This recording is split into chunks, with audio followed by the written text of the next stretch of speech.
আল্লাহ তাআলার কাছে সবাইকে যেতে হবে এবং ফিরে আসার আর কোনো সুযোগ থাকবে না। অতএব আমরা কয়েকটা প্রস্তুতি নিতে পারি বা নেওয়া উচিত আমাদের। নাম্বার 1, আমার ঈমানটাকে একটু পরখ করা, যে আমার ঈমানটা আসলে ঠিক আছে কিনা, আমার বিশ্বাসটা, আমার ফেইথটা ঠিক আছে কিনা, কোনো ত্রুটি আছে কিনা, এটাকে নিয়মিত কারেকশন করা, বিশ্বাসটাকে, ঈমানটাকে ঠিক করা।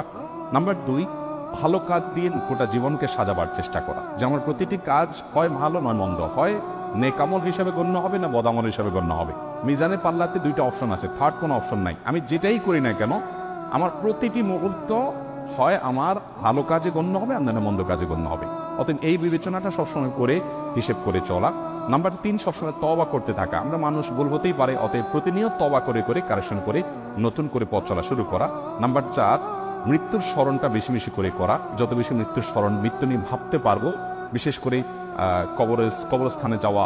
মাঝে মধ্যে কোনো মানুষ মারা যায়নি, তারপর আপনি কবরস্থানে চলে গেলেন আত্মীয় স্বজনের কবর জিয়ারত করার জন্য, কিছুক্ষণ দাঁড়ালেন, তাদেরকে সালাম বিনিময় করলেন, আপনার ভিতরে ভাবোদয় হবে যে আমাকে একদিন আসতে হবে এই জায়গাটাতে।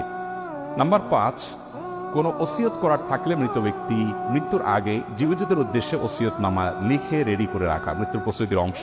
এবং সেটা একজন মানুষ তরুণ বয়স থেকে, যুবক বয়স থেকেই করতে পারেন, কোনো অসুবিধা নেই। এবং নাম্বার 6, আল্লাহর কাছে ঈমানের উপরে অটল থাকার জন্য দোয়া করতে থাকা। আল্লাহ আমাদের সবাইকে আমাদের জীবদ্দশায় আখিরাতের প্রস্তুতি গ্রহণ করে দুনিয়া থেকে যাওয়ার তৌফিক দান করুন।